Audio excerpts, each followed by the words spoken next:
Hey everybody, how you doing? It's me, I'm back. So just checking in, letting y'all know that this video is supposed to be talking about my spiritual journey. So before I start, let me just say this.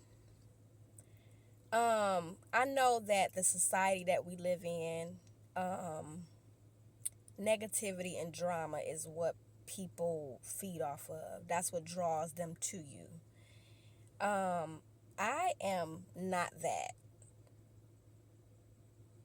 So I want you guys to follow me, to um, get to know me, but I'm letting you know now I'm an open book, but the drama and negativity is not it's not who I am.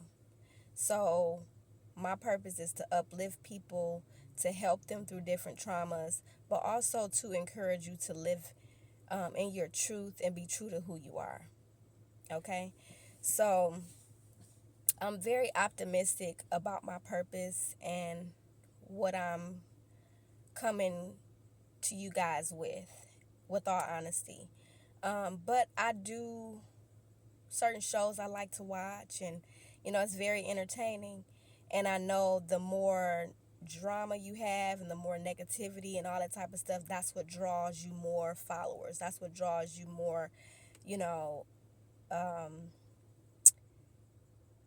attention, right? So that is definitely not who I am. So if you want to be encouraged, if you want that positive energy, you want to be uplifted, like I'm the person for you. But other than that, I don't get involved in all the extra stuff. So with that being said, my spiritual journey happened the beginning of this year, July. I was in Detroit. So prior to me going to Detroit, I bought a peace lily. In my mind, I'm like, let me buy this peace lily because I want peace in my life and this, that, and the other. And I had bought my first. This was my first plant ever that I've purchased. So I went and purchased the plant, and I, um, felt like, okay, I'm peaceful. I got my chakras, I got my incense or whatever. So I was using this plant to just, I named it after my auntie Darlene, who raised me from a young girl. I named it after her, and I said, I'm going to nurture this plant. I'm going to take care of this plant. And I believe that, right? That same week, we took a trip to Detroit, which is where I'm originally from, Detroit, Michigan. Took a trip to Detroit that week. We had a lot of things to do. We had a family barbecue and, different things that was going on. So when we came off the freeway, after we had got off the flight, got our rental and stuff like that, my husband had made the wrong turn off the freeway. And when he made the wrong turn, I said, I grew up on that street about a couple streets over, which was Fenmore off of 7 Mile on the west side of Detroit. So he said, really? He's like, let's ride over there. And I'm like, okay. So we go in the process of riding down the street. Right when we was about to turn down the street, I started to have a panic attack. So in my mind, I'm like, what is going on? Like, why am I feeling this way? So my husband held my hand, like, everything's okay, just relax, because I'm thinking in my head, like, why, what is going on? I'm just riding down the street, like, what, like, I didn't know exactly what was happening at that moment. So he told me to take some deep breaths. I took some deep breaths, this, that, and the other. And when we pulled up to the house, I said, that's the house right there. So we pulled up to the house. We kind of sat across the street, like looking at the house for about 5 or 10 minutes. And just looking at that house, and all these memories started like overwhelming me all at one time, which was causing the anxiety that I was having. All these memories, just different things that I've been through, right? All kept like just overloading me, right? And I was looking at that house, and I was like, wow, I grew up there. It looks so different. They painted it and this, that, and the other. So I'm just sitting there talking to my husband. And as I'm talking to him, I'm starting to calm down. I'm starting to relax, right? And then I started to think about the good memories. And like I said, 5 or 10 minutes we sat there. And then we went ahead and rode down the street. When we turned off that street, I felt so much peace. I felt like I just took a deep breath, right? Now, mind you, I haven't been over that house since, it's been years. My aunt who raised me, she passed away 13 years ago, 6 months after I got married, but um, I've never been back over there since then. So I think going back to the beginning, you know, is what I needed to break free from that, you know. So after I rode from down that street, all I wanted to do was amend relationships. I wanted to call my siblings. I wanted to reach out to friends that I haven't talked to in, you know what I'm saying, 13 years. Because in my mind, I was like, I don't want any more drama. Not that I was in drama, but I just wanted to just let go of all the BS, all the stuff that didn't matter. I wanted to let go of, right? So from that point forward, I reached out to several people. I was there for a whole week in Detroit, and we had an Airbnb.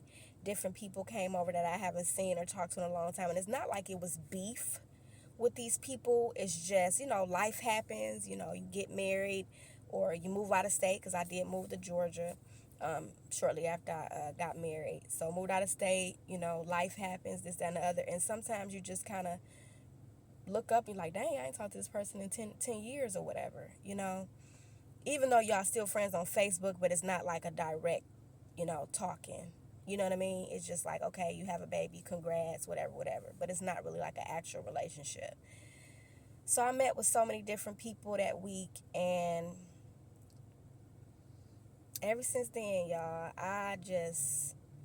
if it ain't positivity, if it ain't like good energy, I don't want it. I don't want it. And not that I was into drama before, but I would like entertain it or feed into it, give it energy before that. And now I put my little earbud in. I be at work. I put my little earbud in and I be in my little zone. Like, oh, Dorothea was there too. I don't know what you're talking about. I stay in my lane. Because what I realize is that so many people are so miserable and unhappy with themselves, and then they portray that energy on you. You know what I mean? And like I said, you have to choose what to give energy to and what not to give energy to. And now I'm in a state in my life where I can feel when you ain't got good energy. I can feel it just by standing next to you. I can feel it from your vibe, what you say. And before this past July, I wasn't able to do that. Now I look at things in a different um, light now. Like, I can be in a room and hearing a different conversations. I don't know how to explain it, but I will exit the room to get out of that space, because you got to be careful what you feed into your spirit too. You know what I mean? So I want to be that person where if you ain't coming to me with the BS, because oh, Dorothea, she ain't gonna want to hear. Nope. If it ain't talking about let's get together and get this property. Let's get together and do this, that, and the other in the community. If it ain't talking about uplifting and positivity, I'm good. Because how does that benefit me at the end of the day? You talking about such and such. You heard about such and such? No, but congratulations and God bless. That ain't got nothing to do with me. So that's where I am with it, y'all. Again, stay encouraged. Stay positive. Keep that positive energy. Take those deep breaths. Do that meditation. Make sure your mental health is intact. Take it one day at a time, y'all. We all learning. We in this together. Post your comments. Share this video. Like this video. Check out my YouTube channel, Dorothea Jones. I'll have the link right below. Subscribe to my channel. Keep following me, y'all. The podcast will be launching soon, and my book will be dropping soon. I'm working on my editor pretty closely. Just continue to follow me. One day at a time, y'all. Have a good one. Take care.